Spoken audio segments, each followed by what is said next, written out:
there is a multitude of information, media and social posts about what AI can do, both exciting and terrifying depending on your point of view.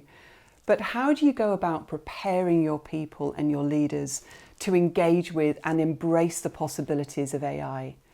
Whilst there isn't a huge amount of best practice out there, as AI is still relatively new, there are some great techniques that are emerging as the most successful.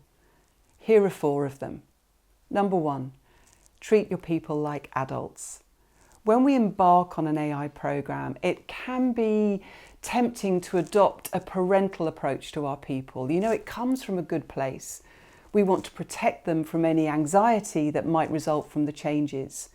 We can try and keep employees from being aware of decisions that might impact them, but which have not yet been finalised. We want to give them the solutions rather than share problems.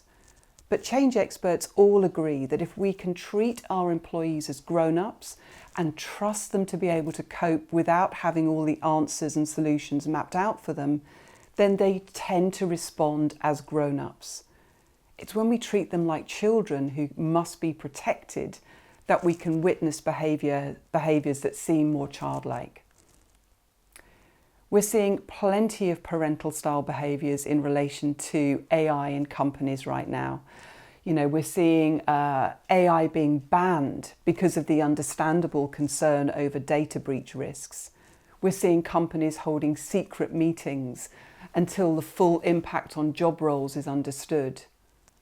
Encouraging their people to embrace AI will be much more challenging in this kind of environment. Equally, we're seeing a different approach where companies start from the position that employees are grown-ups who can handle difficult information if they're given the opportunity. The second technique is use persona to design your approach to change. Organisations can benefit from adopting the marketing technique of persona, usually used to segment and differentiate marketing strategies for different cohorts of customers, but in this case, applied to employees. The concept, which I'm sure you're familiar with, is to identify types of employees and to create a single persona, a fictional but accurate description for the types of employees.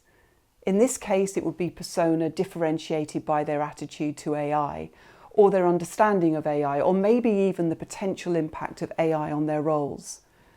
So if we take the first factor, attitude to AI, you might say have 3 types of employee. Curious, open, not threatened, tech savvy, number 1. Number 2, neutral, only interested if it helps them improve business results. And 3, anti, potentially threatened by the oncoming AI, not interested in change. So you can then devise a change strategy for each persona. This would involve how you communicate, how you involve them in any planning and design, how you would prioritise implementation, etc. Typically, you would work with the first persona, the curious one, as your early adopters, using them to help persuade persona 2, the neutrals, of the benefits, and you would reduce the noise from persona 3, the anti, by leaving them out of any early plans. A health warning though, we shouldn't assume that senior or older employees are automatically less likely to engage in AI positively. The persona need to be drawn up on the basis of attitude, not traditional demographics. The third technique is lead AI from the front lines. Empower frontline employees to drive AI for themselves, rather than a more traditional cascade rollout.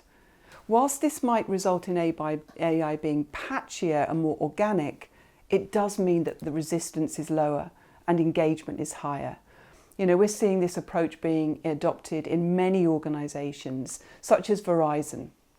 Instead of a centralised top-down structure, AI implementation is owned by teams close to the work, which means a broad set of stakeholders providing real-time feedback. People at the functional level recognise the challenges of getting things done efficiently and effectively, and they also quickly spotted the tools that would work best for them. Leading AI from the front line as opposed to the top seems to be one of the most positive and successful approaches to addressing the cultural aspects of AI that we're seeing. And finally, reskilling.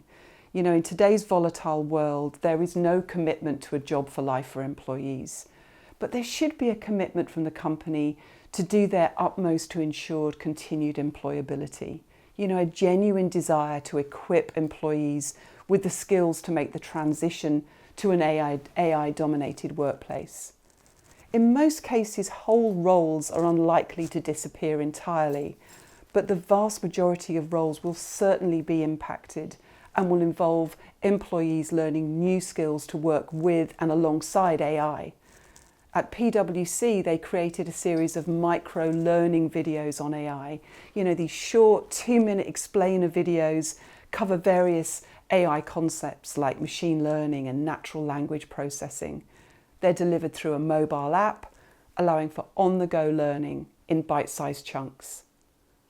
So in summary, here are a few steps that you can take to help prepare your workforce for AI.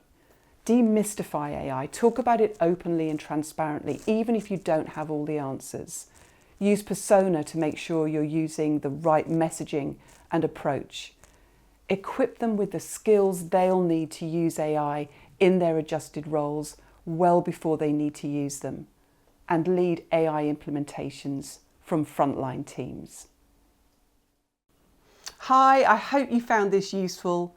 If you'd like more videos like this, then make sure you subscribe and turn on notifications.